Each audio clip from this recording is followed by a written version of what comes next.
हथियारों में लगातार बढ़ती हुई तेजी चुनावी चाणक्य को इस समय सोचने पर मजबूर कर रही है। हालिया में 4 मई को रोड शो 5 विधानसभा एक साथ जोड़ते हुए 4 लोकसभा सीटों पर एक प्रबल दावा ठोक दिया गया।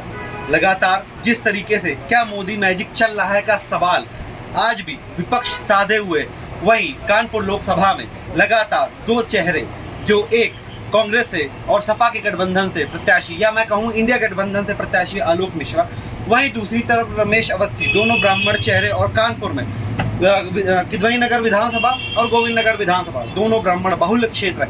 ऐसे में आखिर वोट को बटोरने की क्या स्थिति रहेगी, और अगर हम बात करें तो आज भी जनता के क्या मुद्दे ऐसे हैं जो अछूते रह गए।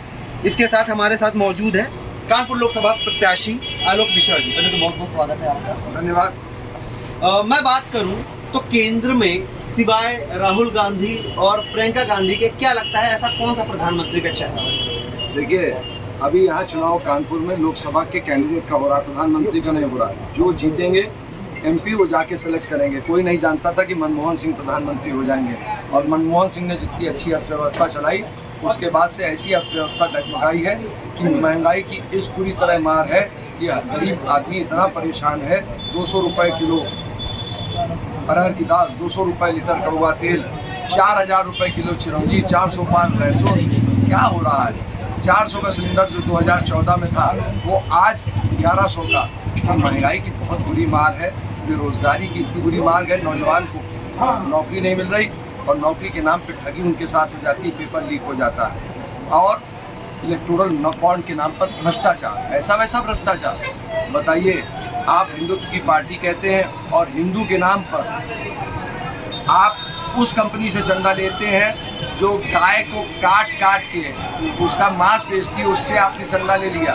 तो आदमी अब समझ गया, थोड़े आदमियों को थोड़े समय के लिए बेवकूफ़ बनाया जा सकता है, ज़्यादा समय के लिए थोड़े आदमियों को बेवकूफ़ बनाया जा सकता है, लेकिन ज़्यादा समय के लिए ज़्यादा आदमियों को बेवकूफ़ नहीं बनाया जा सकता। और मुझे दिनकर जी की वो पंक्ति याद आती है जो जयप्रकाश नारायण जी ने 1975 में पटना में गांधी मैदान में कहा था, सिंहासन खाली करो कि जनता आती है।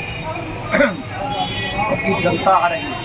इंडिया गठबंधन बाद में चुनाव लड़ा, आपकी जनता लड़ रही है चुनाव महंगाई, भ्रष्टाचार और बेरोजगारी। अगर मैं बात करूं महंगाई की तो वर्ल्ड इन्फ्लेशन इंडेक्स के रूप में 2013 में 10% की महंगाई थी, जबकि वर्ल्ड पे 2.63% की थी। लगातार मैं अगर देखूं तो वर्ल्ड इन्फ्लेशन कम होने के बावजूद भारत में महंगाई बढ़ गई। आज की करंट सिनेरियो में 6.25% है। तो आपको क्या लगता है कि जिस रेशियो से बढ़ रहा है वाकई महंगाई उस रेशियो से बढ़ रही है? देखिए, महंगाई ज़बरदस्त है, इसमें रेशियो सब खत्म हो गया है। इतनी महंगाई ज़बरदस्त है कि आम आदमी परेशान है। गरीब आदमी की थाली से दाल चावल रोटी गायब है। तो क्या महाराणा प्रताप जी की तरह घास रोटी घास की खाएगा क्या? ये नौबत आ रही है। अरे तभी तो ये देख रहे हैं जो जनसैलाब निकल रहा है, जो अंडर करंट है, ये आप 13 तारीख को देखिएगा, ज्वालामुखी की तरह फटेगा। अगर मैं बात करूं, अगर 5 साल के लिए जनता आपको चुनती है तो कानपुर को क्या विकास देखने को मिलेगा? जो विकास 15 साल में कांग्रेस के सांसद थे, उसके बाद जोशी जी आए। मैं जोशी जी के लिए कहता हूँ, बाबा आनंदेश्वर के दर्शन हो सकते हैं, जोशी जी के दर्शन नहीं हुए। और उसके बाद पचौरी जी, मालूम नहीं उन्होंने क्या किया, कोई कहीं विकास नहीं दिखा। तो जो 10 साल का विकास रुका हुआ है, और जो 15 साल विकास की गंगा बह रही थी, उस गंगा के बीच में जो अवरोध आया है, उस अवरोध को खत्म करना है, विकास की गंगा बहानी है। और दूसरी बात, खास तौर पे दक्षिण कानपुर के लिए एम्स जैसा बड़ा अस्पताल लाना है, और एक गरीब बच्चों के लिए गुणवत्ता भरा स्कूल लाना है। स्कूल के लिए मैंने ज़मीन भी ले ली है, केडीए में नक्शा पास करने को दे दिया है। जैसे ही नक्शा पास होगा स्कूल का काम शुरू हो जाएगा। मेरी प्राथमिकता पूरे कानपुर के लिए सबसे पहले तो ये है कि जो संविदा पे हमारे कर्मचारी हैं सफाई, उनकी नौकरी पक्की हो। जो मलिन बस्तियों में या और बस्तियों में रह रहे हैं उनको खाली करने का और अवैध का नोटिस मिल गया है, उस नोटिस को वापस लिया जाए और स्थायित्व दिया जाए नौकरी में।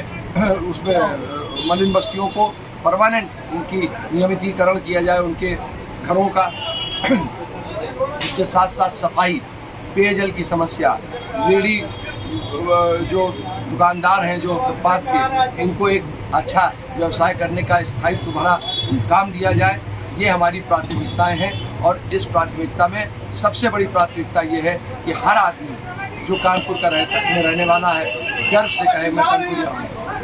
अगर आपने पॉलिटिकल साइंस से मास्टर्स किया, एक थ्योरी रिकॉल कराऊंगा, अरस्तु ने कहा था कि समाज के लिए राजनीति एक अविभाज्य अंग है।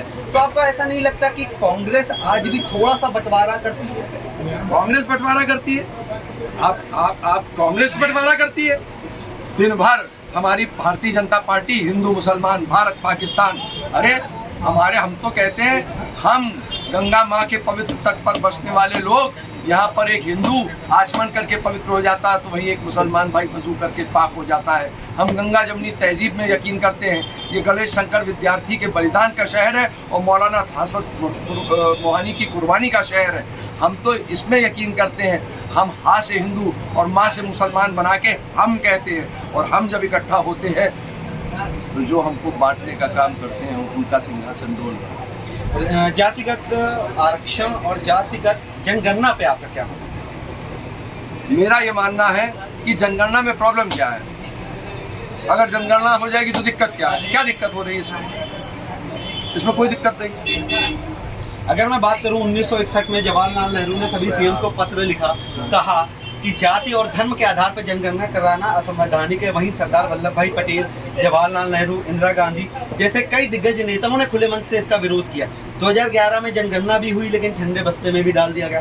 तो ऐसा क्यों होता है कि जब सरकार विपक्ष में आ जाती है तब उसको ये मुद्दे ध्यान आते हैं, लेकिन जैसे पक्ष में आती है तो मंडल कमीशन आयोग को ठंडे बस्ते में डाल दिया? आप ये बताइए 2014 के पहले आधार गलत था, आधार सही हो गया।